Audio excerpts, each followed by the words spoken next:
Darth Vader #8 hit comic book shelves on November 16th, 2017. So we at Beyond the Blasters thought we'd break it down for you. And by the way, this is part 2 of the Dying Light story arc. Vader has been given a new team of Jedi hunters, the Inquisitors, to command. His task is to find Jedi Archivist Jocasta Nu, a great Jedi who is already aware of the plan in motion. Now, before I go any further, just a quick shout out. If you can, give us a thumbs up, and if you haven't already subscribed to our channel, please do so now. It's that red button there on the bottom right corner of your screen. Okay, here we go. Now we begin this issue in the Emperor's office on Coruscant. Vader is choking out an officer. We're assuming a recent report didn't go over too well by the looks of it. Palpatine has to give Vader a lesson on patience. It's not really a trait you think of when you think of the Sith, but it's hinted that Vader lacks control of his rage and has a tendency to leave bodies on the floor wherever he visits. Now, as the Emperor says, he does not want to rule a galaxy of the dead. Next, we flip the page and we find ourselves face to face with Jedi Jocasta Nu, who has already infiltrated the Jedi Temple.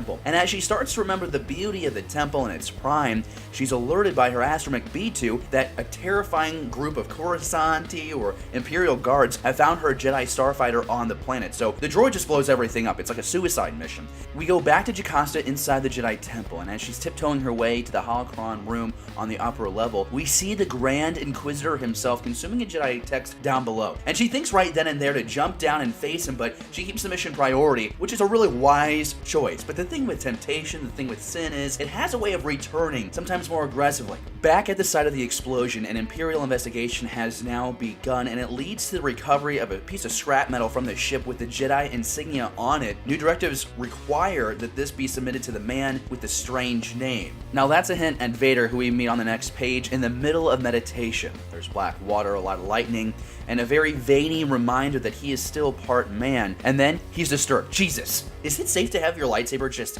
hanging in midair like that? It's not something you just whip out anywhere. I guess it's safe because he's in meditation. Maybe this is a stretch for sexual innuendo, but Vader telling his servant that he's coming, seriously, with his saber tightly clenched?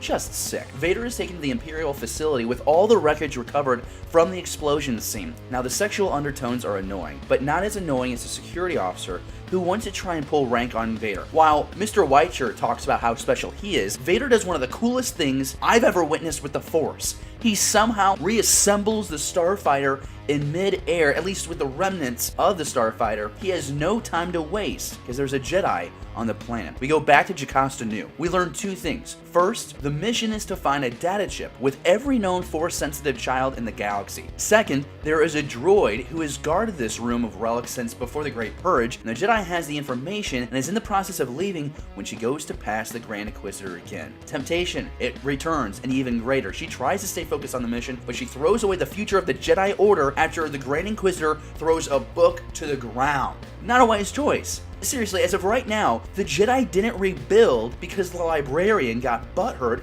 about the treatment of books? Are you serious? The galaxy is in ruins, and her bun is in a twist because a shoe is up on the table. Want to know what's next? Issue number 9 hits store shelves in early December.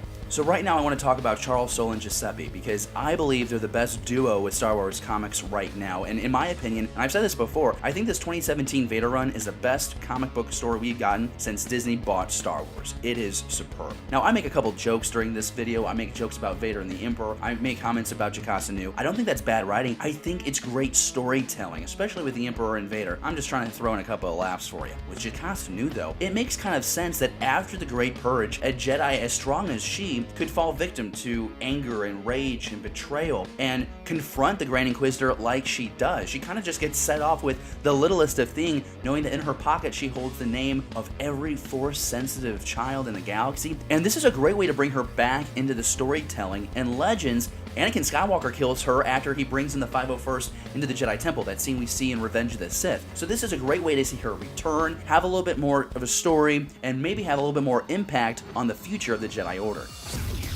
If you like this video, be sure to give it a thumbs up and subscribe to our channel. New episodes of our show drop every Monday, and if you got some time, why don't you take some time to click this video and this one over here.